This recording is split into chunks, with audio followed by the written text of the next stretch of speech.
How the industry in Los Angeles, compare it, the health of it, to the health of the industry, the fashion industry in New York City now? To be honest with you, I mean, I just make the assumption that both industries are struggling. They'd have to be, because we're all affected by the same things, the consumer and the retailer. And I'm confident that as we pull out of this, both industries will flourish again. Tell me about, I got snippets of the LA Times Magazine. Oh, you did? Yes, which was wonderful, but talk to me a little bit about your experiences in Los Angeles, the things that struck you as different, interesting, fun, not so much fun, things that should change. Well, I mean, one thing that struck me in particular and that has held me is the role Los Angeles has had in the whole, and continues to have, but in particular had in the first half of the 20th century in American fashion. Before World War II, it was the heart of innovation and creativity in America because of the Hollywood film industry. And in New York, all we were doing was copying Europe. So there was nothing creative happening. And that's quite a claim to fame. And you may know that Gilbert Adrian, who was the head costume designer at MGM Studios, had his own ready-to-wear line because there was such a fervor for his work.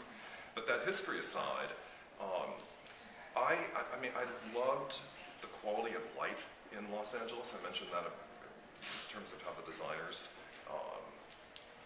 responded to it and what they were actually making. It reminded me of the paintings of Richard Diebenkorn and even David Hockney's pool paintings. I could, not having experienced it, I could see that work in front of me.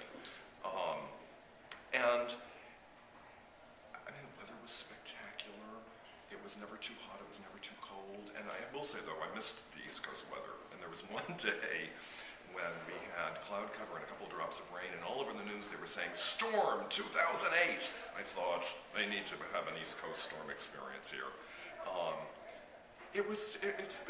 It's beautiful. It's very, as you say, being here on the East Coast, it's really different. But I loved it.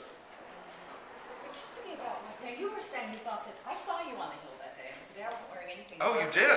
Yes, oh. I did. Oh, Tim Gunn, how come? It was sort of a surprise walking around. I find that people don't dress particularly well here. There's kind of an odd style, especially for I'm women. comparing it to what I saw 2.5 years ago. What a difference. Well, in what way? I mean, you were praising Nancy Pelosi, but... What about, tell me something negative about Nancy. I love her. This is my own personal opinion. You can always predict what she's going to wear. It's going to be red, white, or blue, and it's going to be a blazer. Do women in power have any other that isn't options? true. Have you ever seen her in a dress? Have you ever seen her in... Yes, I have actually. Yeah. Okay. The Human Rights Campaign National Dinner. I have. Yeah.